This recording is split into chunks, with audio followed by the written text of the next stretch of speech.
What's up today, 49ers faithful? Drew Kerr, 49ers Sports Talk. Today I just wanted to give some quick thoughts on yesterday's pre-draft press conference that the Niners hold annually. I've cut out all the fluff on both Brock Purdy and John Lynch's reactions to the Brandon Aiyuk situation. I'm going to play the video and then give you some quick thoughts and feedback on both. Have a look. And for me, it's like whoever they do get, like, let's go. You know, I'll be excited for it, ready to play some football with them and do what it takes to win. So, I mean, that's how I look at it. But, you know, in terms of my input on the draft and stuff, nah. I know players stay out of other players' contractual business. That's the way, But given the chemistry you have with Brandon, obviously, to everybody, does it concern you at all when it's kind of up in the air and, it's hard to know if he's going to be even with the team next season? Yeah, I mean, I love BA, and what we've done has been pretty cool. And like I've said this before, I'm just thankful that I have and had the opportunity to play with him and throw him the ball and win games with him. It's been awesome. And we're at the time of year where obviously you don't know. Like as a player, it's obviously out of our control to sign guys and stuff. Like that's up to the front office and all that kind of stuff. But for me, I do trust John and Kyle in terms of getting guys who are going to make plays and be the right fit for our offense and everything. So my job as a quarterback is, trusting those guys to get the right guys and play and execute and win. And it's obviously it's a business as well. So you have ask and negotiations and all these kinds of things. So at the end of the day, BA has been a brother to me, and I want the best for him. And but we're at that time of year where negotiations happen and the business side of things kick in. So that's where I'm at with it, though. What's your communication been with him? I mean, we've shot each other some texts, just checking in, how's he doing, and then seeing him at the facility, and like the off-season-ish when he's coming in just to do like some rehab stuff. I've ran into him, but outside of that, it's I've told him I want the best for him and love for him, so that's really been about it. So. Do you have plans to meet up with him and do maybe a throwing session with him and maybe the other receivers? I mean, as of now, I'm just throwing with the guys that have reported, for Phase 1 OTAs and throwing routes on there and stuff. And obviously I'm on a schedule with my throwing program being here. So if he wants to come, great. I'd love to throw to BA, obviously. But outside of that, don't really know. So the first thing that I noticed was that Brock Purdy continues. This is the second time now that he is talking about Brandon Aiyuk in past tense. So this is kind of leaving a little bit of a cloudy area. I'm not really sure, how much players communicate, but it almost seems like Brock Purdy has texted back and forth. He said he's texted back and forth with BA. To what extent that players talk about this kind of stuff, I'm not sure. But post Super Bowl, Brandon Aiyuk's spouse did say that they are not sure if they're going to be back in SF, and maybe there is a cap on this per year salary. We can't really be sure what's happening with the negotiations, but the fact that Brock Purdy is saying that he has appreciated everything Brandon Aiyuk's done and all these kinds of things kind of makes you think like, the first time he said it, I was like, maybe he's just, thinking about last season and stuff like that. And I got a little bit of a different vibe.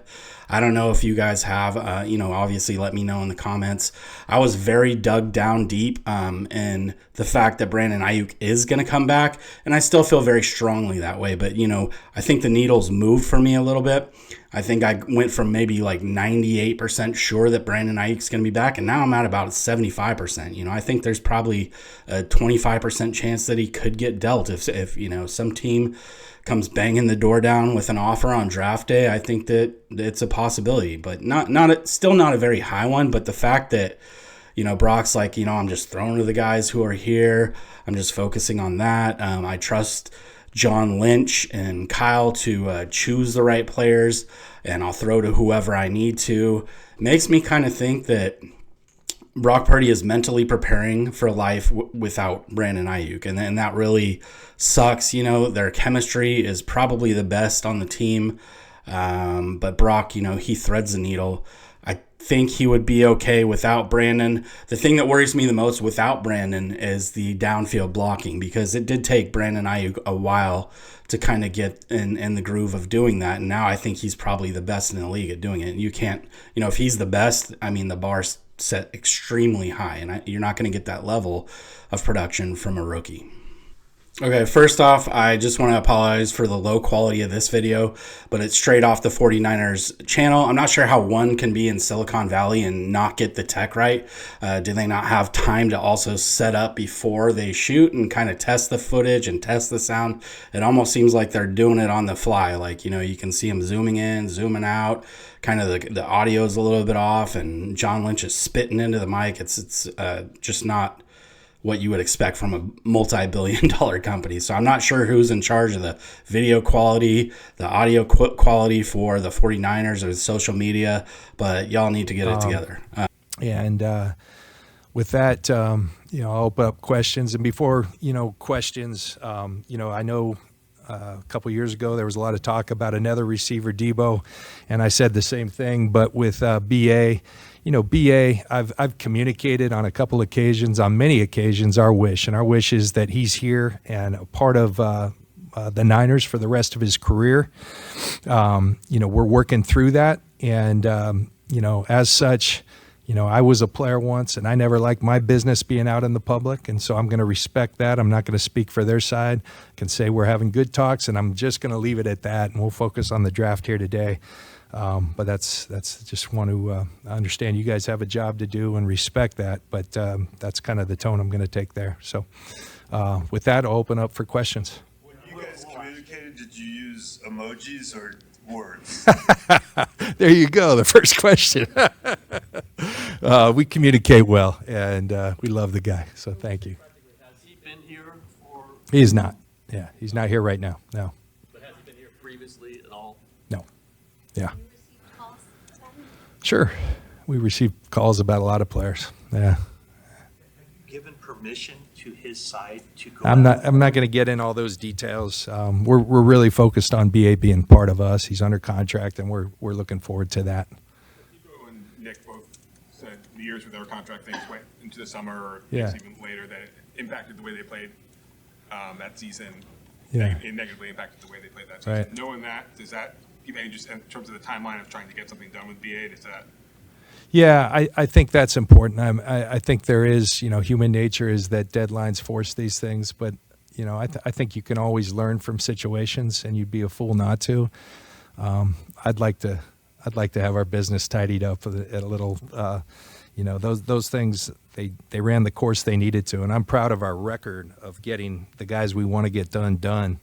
But I'm right there with everyone else. I'd sure like it to happen sooner. So both those guys said that, it kind of affected them going into the season, not having a normal routine and, that stuff lingering. Is that a concern for you guys if it does linger? Well, both those guys had fantastic seasons, but and they're fantastic players.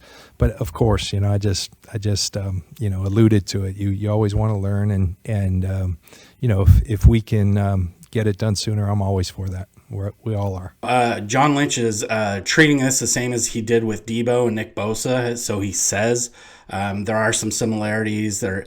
I think John Lynch being a player, I truly believe that, he respects the player's privacy, and he does his best to not leak anything. They are very respectful to the process and the art of the negotiation. And so for that, I think you got to give him some kudos. I'm not sure if I think one of the beat writers asked if Brandon Aiyuk would be there in time for training camp, and obviously the Niners want him to be there for training camp. Both Nick Bosa and Debo said that this did affect their play in the preceding season. So to get BA in sooner than later would be ideal, obviously. So he did say he wants Aiyuk to be a Niner for life. What does that mean? I don't know. A receiver can play until they're 36, 37 years old, and unless they're a freak like Jerry Rice and play till they're 42 or something like that. That doesn't happen often. But BA, a Niner for life, what does that mean? Is it a 7-year contract they're shooting for? Is it a 10-year contract they're shooting for? He's 25 going on 26. So maybe they do see him, trying to be a Niner for the next 9 to 10 years. Maybe they're trying to, hammer out a really long-term contract. So, I don't know if this is classic posturing and amid a negotiation, but maybe this is a little bit of both. Maybe it's a little bit of posturing, and maybe the Niners do truly feel like they want Brandon Aiyuk to remain a Niner for life. And so the other part of it is obviously guaranteed money.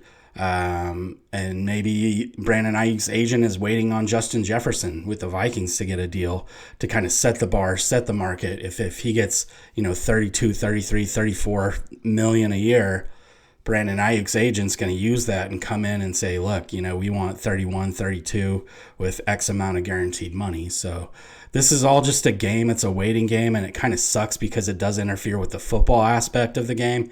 So it'll be interesting to follow. I don't think that we really have too many answers. We haven't really, I think there's some contrast between what Brock Purdy is kind of projecting and what John Lynch is projecting. It kind of almost seems like Purdy has spoken, privately with BA, but he doesn't want to mess with any of the negotiation.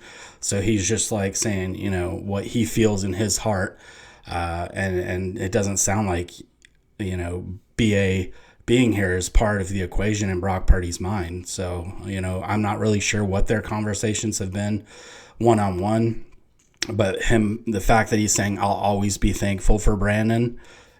But how do you interpret that? How do you guys interpret that? That kind of sounds to me like, he's not going to be back.